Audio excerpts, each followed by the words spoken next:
Hello, Assalamualaikum guys. Welcome back my YouTube channel Aiman Official. So, lama saya dah tak buat video dan ramai yang komen so buat makan-makan.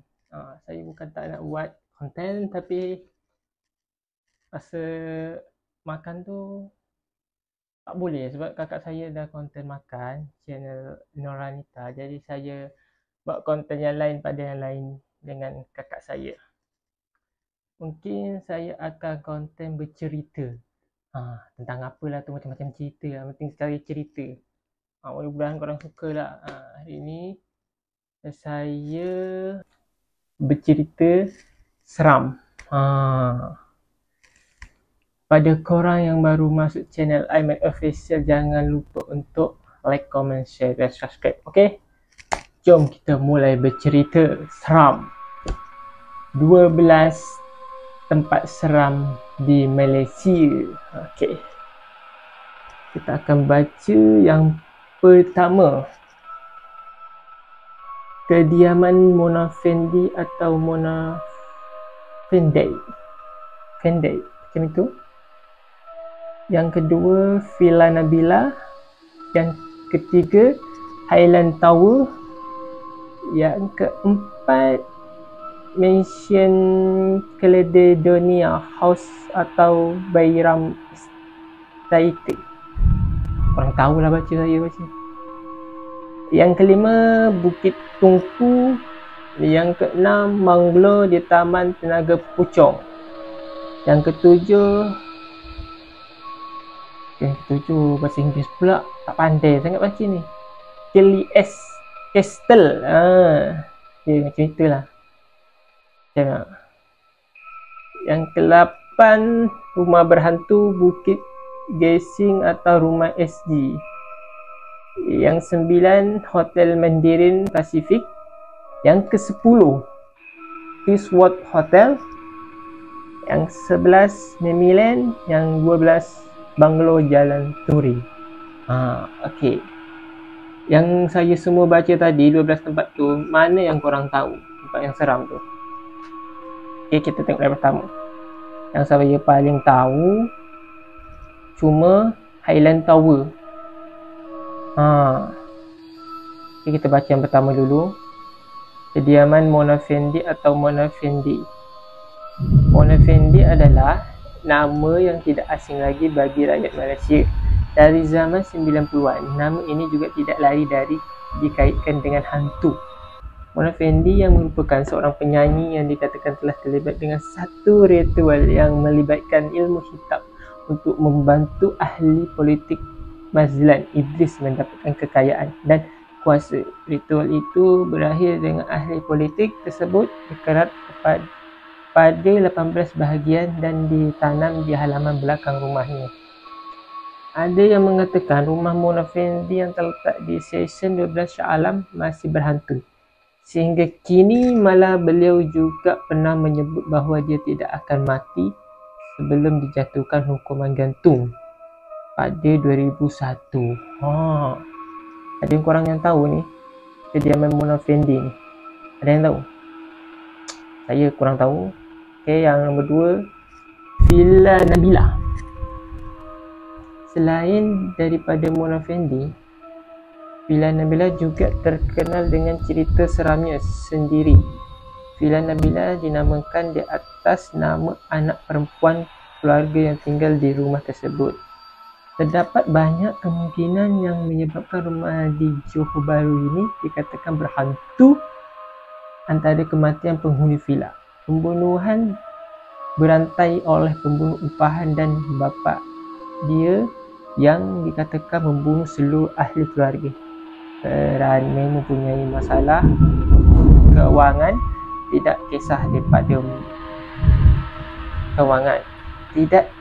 daripada mana datangnya cerita hantu di rumah tersebut, hanya betul-betul berani atau gila akan masuk ke rumah tersebut.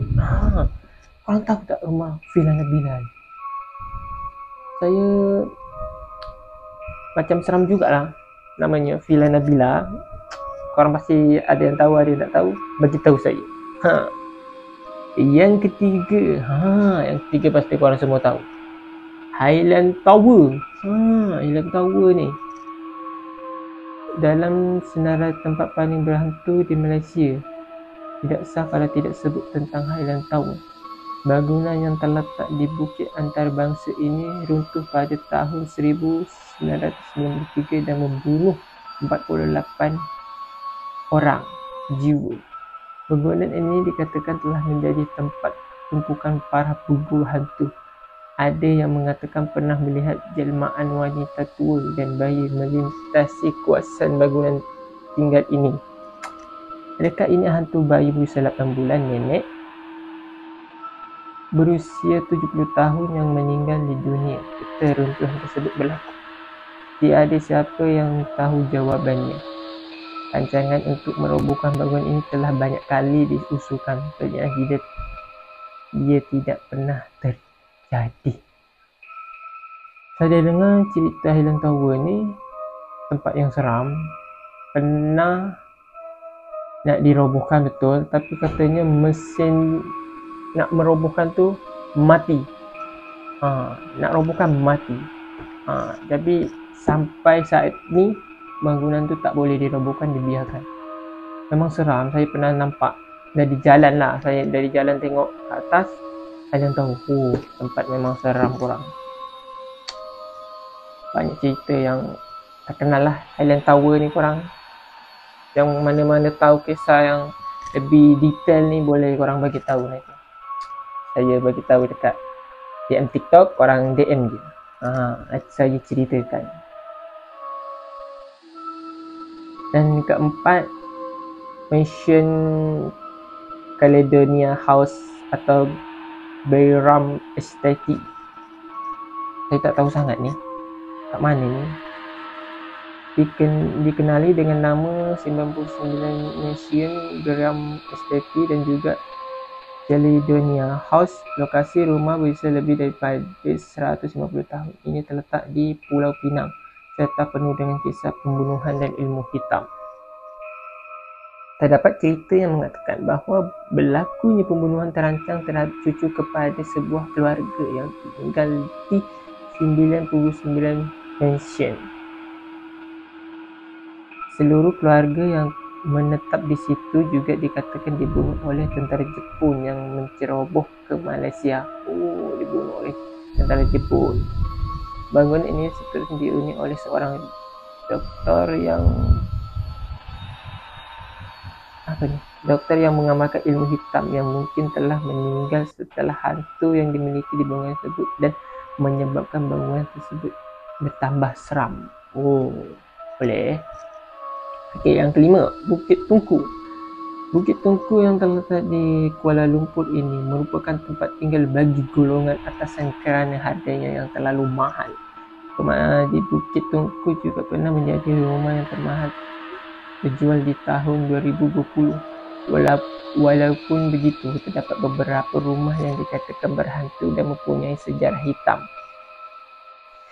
Cerita hantu di Bukit Tungku dikaitkan dengan rumah penjajah British yang dihantui oleh hantu wanita yang telah membunuh diri dan hantu misteri berkeliaran di kawasan tersebut pada waktu malam.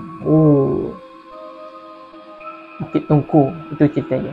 Yang keenam, banglo di Taman Tenaga Puchong. Puchong.